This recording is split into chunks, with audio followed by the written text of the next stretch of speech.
There is an incident that happened today at SYOKIMAU. This incident, I want to comment on it. In today's episode, we are going to look at the case of SYOKIMAU with special emphasis on who might be the gunman and also looking at it from the security perspective of what may have happened. As a security expert, I intend to greatly concentrate on the security aspects. I want to concentrate greatly on security aspects because if you want to know about land transfers and whatever, I think it is advisable to get a land expert. Although I will also cover holistically on what may have transpired, but as I said, basically I'll concentrate more on security aspects of the whole story. The individual in cells planned to meet the deceased. The businessman, the plot owner, planned for a meeting with the deceased. He must have felt that he needed not just have a police security, but also use the police security to threaten the deceased. Most likely, he felt that if a police officer comes with a gun and maybe points the gun at the head of that person, cocks it and whatever, then things will happen his way. He must have felt that. In my view, he wanted to threaten the deceased into an agreement. He wanted to threaten a deceased into an agreement where the deceased would accept, the deceased would have accepted to that he owes the business money, so much money, whatever money it was. But things got out of hand. Things did not happen the way they were planned. And that is why, in many cases, everybody, be it you, me, or even the security personnel, we are always told try to do things in the official way. Try to do things in the official way. Using any other tactic that is not official may be counterproductive. And I also I strongly believe that this one, he did not, the landowner, the land buyer, did not follow the strict procedure. Things get out of hand. In many cases, things get out of hand. And when things get out of hand, there are some consequences which happen. But if you have followed the proper procedure, because he's in the police cells in SNP, he is in the police cells. I believe the gunman is a policeman. And if the gunman is a policeman, first of all, the police will want to know him. Who is this gunman that you had? Who is this gunman you have? So he'll produce that person. If this person is a police officer, and I'm talking of a police officer, Kenya Police, the National Police Service is the only one that offers guns and pistols. I say no. All discipline services except the National Youth Service, they do issue people with firearms, including pistols. But what I'm trying to say here is that, yes, we have had people in the prison service. Yes, we have had people in. Yes, we have had people in. We have had people in police service. No, not we have people in the prison service. We have people in the KDF. We have people in the forest. We have people in the Kenya Wildlife. A few of them who would do that. But I can assure you that this thing about questionable thing, over 90% are police officers. So that is why I'm talking of police. And then again, if You have to have a police escort or any, if you have to have a security escort or whatever, unless it is something that is specifically connected to a certain ministry. For example, you want a security escort inside a national park. Suppose you want, or in a forest, or in a military camp. But in most cases like this one, you need a police escort. And I'm saying that I believe this is a police officer. And if he's a police officer, I want to say as early as now that when the truth comes out, you'll find out that this officer was not assigned duties officially. He was not assigned duties officially. That is what I want to believe. I want to believe, first of all, yes, he's from the discipline services, and yes, he's from the National Police Service, and yes, this was a private arrangement which went haywire. And I repeat again saying that please, if you have such arrangements, use the official system so that if things get out of hand, supposing this businessman would have just followed the system, and such a thing would happen, he'll be released. He'll be released because but if for any somewhere between there is a machachari there, uh, instead of staying in his beautiful house there, he's going to spend a lot of time in prison. In my view, he wanted to threaten the deceased into agreement. Uh, in law, they say that any agreement that is written where there were threats, it doesn't have to happen. But it is quite possible that he had even come with the already typed and printed agreement, so that many of the people, you see a gun, someone points a gun at you, you sign anything. So I think, in my view, was that he wanted to threaten the deceased into an agreement, but things got out of hand. Things got out of hand. Two questions come to mind. Two questions come out. That is, in case it is a police officer, what differences did he have with the deceased? What differences did the businessman have with the deceased? And two, do police get involved in such cases? And did the cops exceed his mandate? The differences he had with the deceased was issue of the deceased had sold him land, whereby the land did not belong to the deceased, and the the person in the cells now wanted the money that he had earlier on given to the deceased to be refunded. And so he came out with an idea that if you were to come with an armed man, or could we say an armed police officer, then this person would write down that he has his money, and he would say, or even he would have even produced the money. Then the second question is,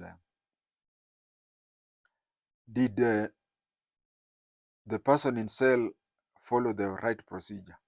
By right procedure is,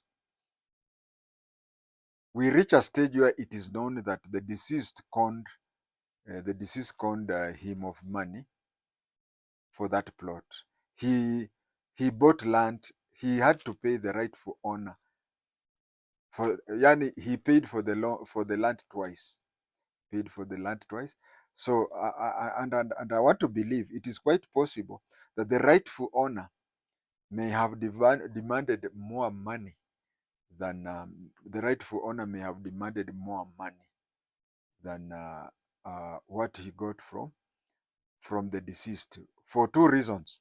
The deceased sold it cheaper because of course he was selling papers, and two, the rightful owner sold it at a higher price because if they did not agree, then this man would be told to get out of that land. He would be told to get out of that land, and that land would belong to the rightful owner, including the house. So he must have bought it at a higher price than a plot meaning. So he decided that the best way to do is to to use force, and the way the force was used in this instance, and the scenario is that it points out that most likely it is an arrangement that was made between the land buyer and a few police officers. It did not involve the police. Uh, we'll come to that. It is out there in the open that the deceased, being an official of a land buying company, sold land that belonged to someone else. He sold it to the land that belongs to somebody else. And so, to cut the long story short, there was a meeting between the deceased and the land buyer. There was a meeting between the deceased and the land buyer. The land buyer um, just wanted the deceased to refund his money. He just wanted the money that he had given to the deceased to be returned to him. He believed that using an armed cop would make the deceased refund the money, or if not even refund, acknowledge that he has his money. Maybe, just maybe, some money would have been refunded. Obviously, from the day the money was given to the time when to the time when this fellow built the house, to the time when the rightful owner knew that a house has been built on his land, to the time when they were taken, they went to a court, and the court decided that you bought land from non-owner. If you consider all these things, it takes time, and the money, like ice or snow in the sun, melts. So at any given time, this man would not have had money. This man would not have had all the money. My guess is, at best, maybe everything going on well, he would get around 35%. So the trick was to get an armed cop. The armed cop threatens this man and whatever, so that this man refunds the money that is still there, or even acknowledges that he has the money. But if you look at the picture of the young man, uh, is he somebody who can stay for that period with the money up to this time? There are some people, when you look at them, you just know this fellow is oozing money. So the arrangement was, let the cop threaten the guy with a gun, and whatever is remaining should be refunded. That was the agreement. But the commotion was noticed by passerbys who raised the alarm. Now that is where everything went bad. And now alarms were set in. Now that is when the alarms were set in, and panic came in. Panic came in. When the panic came in, supposing it was a cop, suppose it was a cop, was he legally there? I'm ready to say two things happened, but before I say the two things happened, I want to tell you that I recorded recently a video where I said that you can have police officers, you can hire police officers. It is not even a week since I recorded that. Please go through that because it is very detailed. And I said that if you want, you go to the OCPD, you fill in the form, you are whatever. Not only are you assigned police officers also do two things. One, they assess the situation. They assess the situation. I'm very sure if you wanted a police officer to accompany you, uh, they would have looked at that place and come up with an answer that that place is too risky for one police officer. So they'll tell you the operation you're telling us requires 6 or 7 police officers, and you'll have to multiply whatever you're paying by 6 or 7, and you'll fill in the forms. But this thing of just talking to one police officer, he comes, does what you want to do. I think the district head of administration police in Dagoretti South knows that this issue of a police officer, in this case an AP, leaving his place of work, going to do funny things for somebody, it ends up bad. So I just believe that in this case, most likely it is something that somebody just they agreed that we just go, mtu akiona piston akifanya nini akimwambia nitakushoot, he will do that. So I would say that if he legally applied for that, the police would have made assessment, and they would have even made there are forms there you fill in, the forms which you fill in, and after filling in the form, they visit, police have to visit that place for what we call security review. Security review, where they'll come back to you and say, whatever you're telling us, we need more police officers. And since you're hiring, you have to pay more. But then I want to start two things. As I said, that this was a private arrangement between the cop and the landowner, because there was no filling of those forms or anything of that nature. Number two, with the alarm and this being a side hustle, panic came in and things got out of hand. Panic came in and things got out of hand. It happens that if you fill in the forms and you're given even 5 police officers, the nearest police station are usually informed that we have people who are coming here and they whatever. So the nearest police station, not only are they aware, but then they also are capable of reinforcing security for you should security get out of hand. But as I keep on saying, this was a private arrangement, so you would not be shocked that the nearest police station were not aware. They were not aware of what was happening. They were not aware of what was happening, and that is how I want to say. Now let us ask ourselves. Let us ask ourselves: is it possible for the land buyer to have? Is it possible for the land buyer to have security? Yes, and I keep repeating, of course. Recently, I recorded a video on how to hire police for private use. There is just a standard procedure whereby you say, I want an inspector, I want 2 NCOs, and I want 10 constables. Inspector has a different higher price than an NCO, and an NCO has a different higher price than a constable. 2, are they going to be armed or not? If they are by armed, they mean firearm. If they are not going to be armed, that is, if they are going to have batons or anything like that, you don't pay anything. But armed, they mean guns. So we have this, and this is one such private. Like this one was such a private. He should have gone to fill in those forms. But when the truth comes out, we will realize that he never filled in those. I want to convince you, my viewer, that the land buyer did not follow that system. I want to convince that the land buyer did not follow that system. If he would have followed that system, the investigation officer will come up and give out the receipts, the forms that he filled, and the cash money he paid to the government, and he will be released. But I want to convince you that the land buyer did not follow that system. So the land buyer will be charged with murder.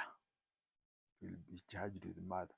Murder is a principal offender in a murder case. In such a case, as I said, you fill in certain forms, and in case you have any problems, those forms are produced. And it is even written in the OB, both in the OB of the station you reported and the OB that is nearest to the place. The local police station is informed and it knows of the operation. I want to believe that when the truth comes out, you'll know that the local police station had no idea. If you inquire, you may find out that the local police station didn't know what is happening until very late. We had such scenarios, including one in Iten. In Iten in 1993, This is what happened in 1993. Uh, a man, domestic violence. There was a domestic violence, and the wife died. The wife died, and when she died, the the husband was taken to court, but he won the case. He won the case. But during the time when he was in the cells and whatever, he he, the kids were with their maternal grandparents. The kids were with their maternal grandparents, and so the OCS, the man, after he won the case, he went and saw the OCS at E10. He went to see the OCS at E10, whereby he told him that I had this case and I want to go and see somebody. Is it called Metkei? A place called Metkei. I want to go to Metkei to go and recover my kids from my parents-in-law. The OCS then gave out a police constable called Peter. I'll not talk about the other name, although I know him. His father was a classmate to my father. Peter was given the job. He went to Metkei. I don't know whether it's Metkei, but I think it's Metkei. He went there with this person who had won the case. So when this fellow went to his in-laws' place, he told the parents-in-law that I've come to collect my kids and go out with them. The parents-in-law said, "You killed our daughter and you have come to kill us." Then there was wailing and whatever, people came. What Constable Peter did was, he knew his life was in danger. So what he did, he just shot up in the air. People gave him a chance because they knew him.